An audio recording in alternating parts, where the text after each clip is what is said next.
Donc, membres de France Authentique, bonjour à tous. Nous avons aujourd'hui la chance de recevoir Nicolas Penn. Donc, Nicolas, rebonjour. Mais bonjour, rebonjour. Je dis rebonjour parce qu'on vient déjà de faire une interview pour Pas de stress.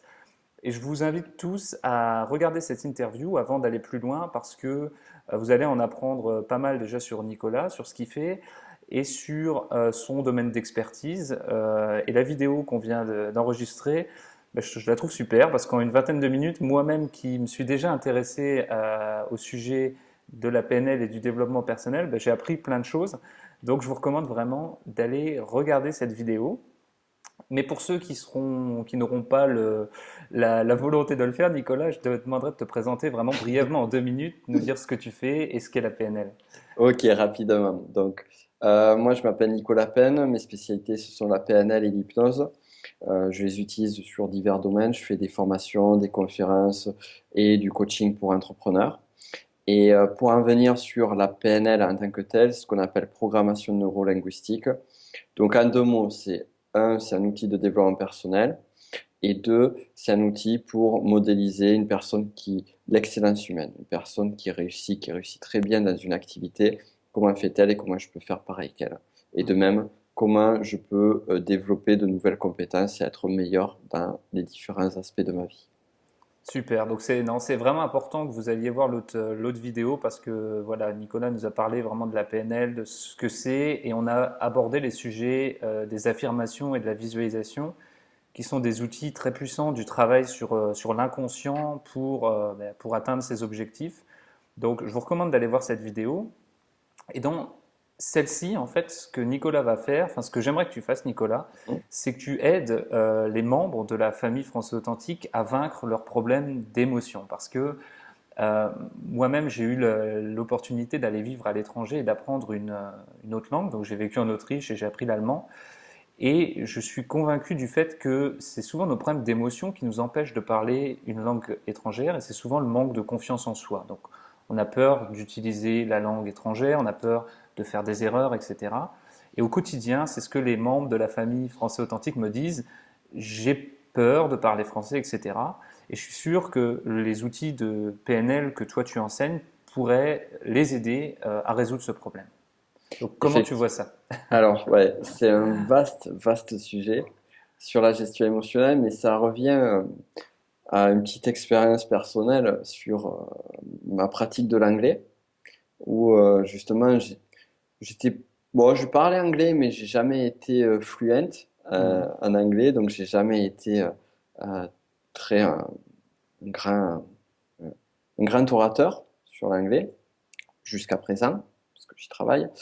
Euh, mais ce que je me rendais compte quand j'étais plus jeune, qu'on faisait la fête, c'est que après quelques verres d'alcool, j'avais j'avais l'anglais. Alors on appelait ça, pour rigoler avec les amis, on appelait ça l'anglais bourré.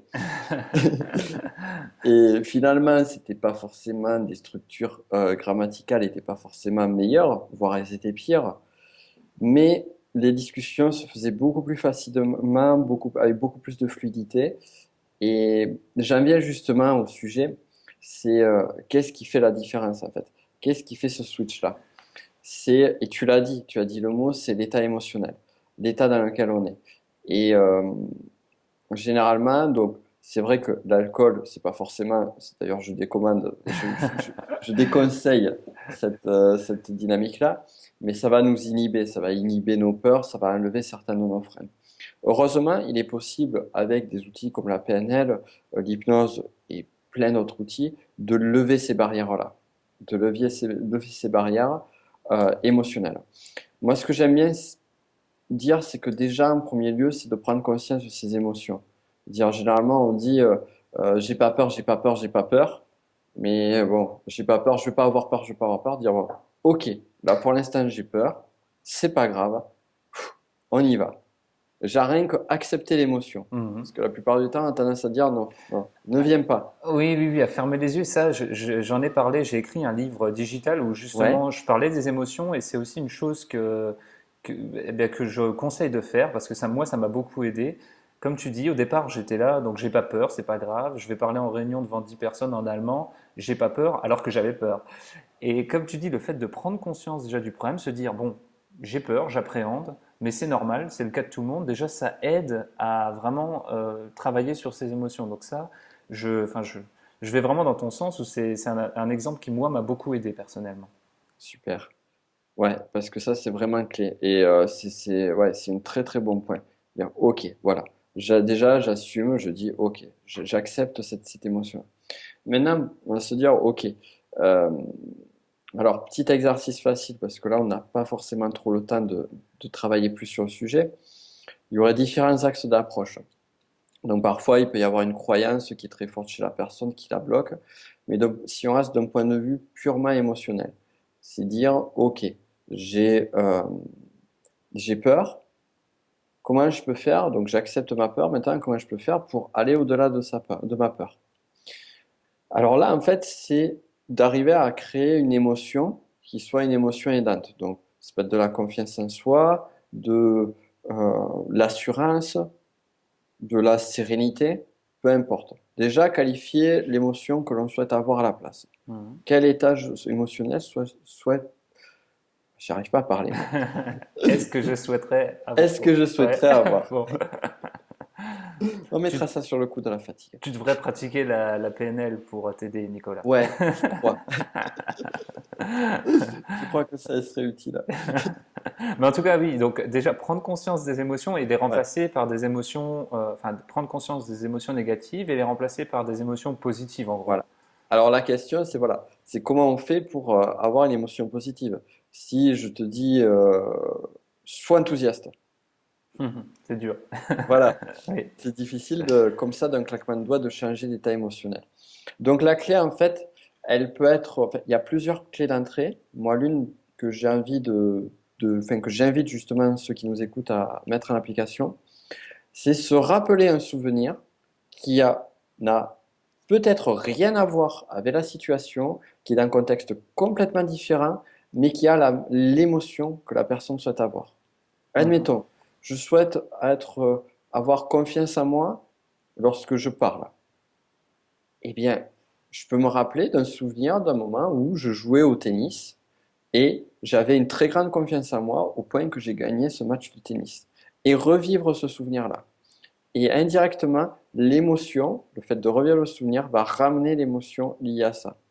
Donc, comme D'accord. Mhm. généralement, sur les prises de parole, ça dépend des contextes, mais on peut avoir le loisir, l'opportunité d'avoir un moment de recul avant de voir ces personnes-là. Eh bien, pendant ce moment, ce court laps de temps avant d'être à la rencontre d'une ou plusieurs personnes, se revisualiser, ferme les yeux, on en vient à la visualisation, mais d'une façon différente. Je ferme les yeux et je me remémore un souvenir où j'avais confiance en moi.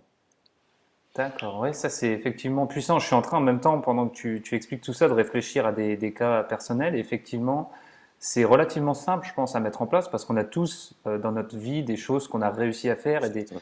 des moments où on a été sûr de nous, quel que soit le domaine. Et donc, tu proposes de réutiliser ça pour, dans notre cas précis maintenant, pour l'apprentissage du français. Donc, une personne qui a peur avant de parler français, elle pourrait se remémorer, avant de devoir parler en public, par exemple, des moments où elle a Mm. réussi, où elle avait confiance en elle, donc que ce soit dans le tennis, le football ou dans n'importe quel autre domaine, pour réussir à bien Exactement. parler français. Ouais, ouais, c'est effectivement une chose que j'invite les membres à essayer et que je vais essayer moi-même parce que effectivement ça paraît simple en fait, hein. C'est peut-être la puissance de la PNL, mais ça paraît simple à mettre en place. Mais c'est justement ça, c'est exactement ça. Ça paraît simple, c'est simple, il suffit juste de le faire.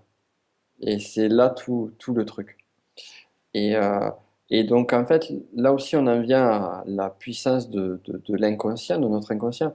C'est que si on se remémore un souvenir, on va le revivre indirectement. Donc, on va revivre les émotions liées à ce souvenir-là. Donc, elles vont Mhm. revenir. Donc, ça, c'est une technique. Moi, personnellement, quand j'avais besoin d'aller à un lieu donné, donc, depuis, avec la PNL, j'ai développé différentes techniques.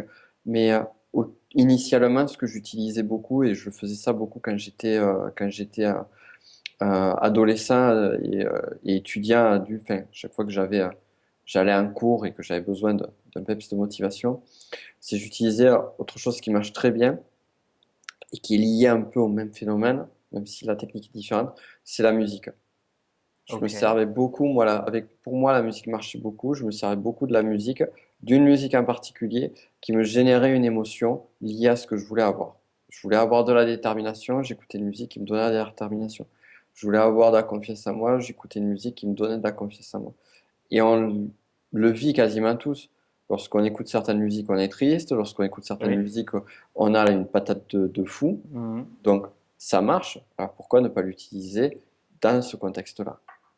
Effectivement, oui, c'est vrai que c'est vrai, comme tu dis, il y a des musiques qui vont nous complètement agir sur nos émotions et ça peut être un bon outil également à essayer. Ouais, ouais. Donc ça, ce sont vraiment les deux clés. Bon, il y en a plusieurs, mais vraiment les deux clés les plus simples, les plus faciles à mettre en place pour gérer ces états émotionnels, le travailler.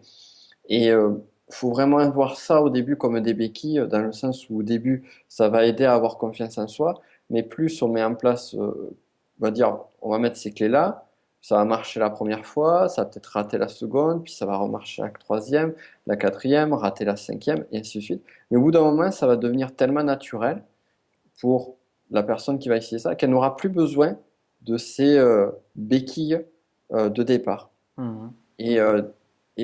à force d'avoir des résultats, de se rendre compte que finalement ça se passe bien, à chaque fois que on prend la parole face à différentes personnes, eh bien, tout se passe bien, tout se passe même peut-être mieux que ce qu'on a prévu initialement, eh bien, il y aura à la fin, l'état de confiance en soi est directement lié au fait de parler naturellement.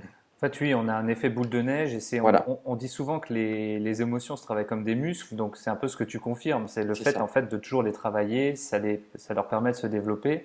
Et je peux effectivement imaginer qu'une personne qui stressait pour parler le français et qui va employer les techniques que tu viens d'évoquer et qui, grâce à ça, va se sentir un peu plus à l'aise, ben, la fois d'après, ce sera encore mieux parce qu'elle va se souvenir, elle va écouter de la musique, elle va utiliser l'autre technique que tu as citée et en plus, elle va se souvenir de la fois précédente pendant laquelle elle avait plus de confiance en elle. Donc ça, Exactement. Parce qu'en fait, à la base, une personne est stressée lorsqu'elle va discuter avec différentes personnes. Elle a créé cette émotion-là, à cet mhm, événement-là. Elle a créé une émotion qui est le stress à cet événement. Alors qu'il y a d'autres personnes qui créent d'autres émotions sur ce même événement. mhm, mhm. Donc c'est juste remplacer cette émotion-là, l'atténuer et la remplacer par une autre émotion qui est plus Super. constructive. Super intéressant. Donc j'invite vraiment tout le monde, toutes les personnes qui nous écoutent de France Authentique à suivre ces conseils parce qu'ils sont très simples. Et c'est pour ça, Nicolas, je te remercie vraiment parce que je sais, c'est pas toujours facile de rencontrer des experts dans un domaine qui arrivent à donner des conseils simples à appliquer. Et c'est ce que j'aime vraiment dans les deux vidéos qu'on vient de faire, c'est que tu as donné des conseils qui sont très faciles. En fait, on n'a aucune excuse, c'est des choses qu'on peut tous essayer là dans les minutes qui viennent. Et ça me plaît beaucoup, donc je t'en remercie vraiment. Mais avec grand plaisir. Avec grand plaisir. Pour moi, Euh, c'est capital. L'expertise, elle sert à rien si on ne peut pas la délivrer simplement et la rendre accessible. Super. Donc, ouais. Et donc pour ceux qui n'auraient pas regardé l'autre vidéo et qui vont tester tous tes conseils et qui auront envie d'en savoir plus, eh bien après peut-être avoir réussi à parler français de façon un peu plus naturelle et en stressant moins, où est-ce qu'elles peuvent en savoir plus sur toi? Alors, le mieux pour me retrouver et pour avoir d'autres conseils sur toutes ces dynamiques-là, c'est d'aller sur ma chaîne YouTube, Nicolas Penn, et de vous abonner à ma chaîne. Et là, vous allez trouver plein de sujets liés à ça, liés à la détermination, la confiance en soi, la visualisation, d'autres sujets un petit peu plus liés à l'entrepreneuriat, mais beaucoup de techniques de PNL et d'hypnose pour améliorer les choses. Super, bah, de toute façon je mettrai un lien. Je vous recommande d'aller voir ces vidéos parce que enfin, je trouve que tu traites les sujets aussi souvent avec humour et c'est Oui, assez sympa et on s'ennuie pas. C'est un peu ce que merci. tu as fait tout à l'heure avec le sujet de l'alcool, c'est prendre des sujets un peu graves entre guillemets, parce que l'alcool, on sait tous que c'est pas bon, mais les tourner à la dérision et faire passer un message grâce à ça, et c'est ce que j'aime dans tes vidéos, donc je recommande vraiment à l'audience d'aller voir ce que tu fais. Merci beaucoup. Nicolas, merci, et puis donc à une prochaine fois. Ben, à une prochaine, merci, et puis bonne journée à tous. Salut!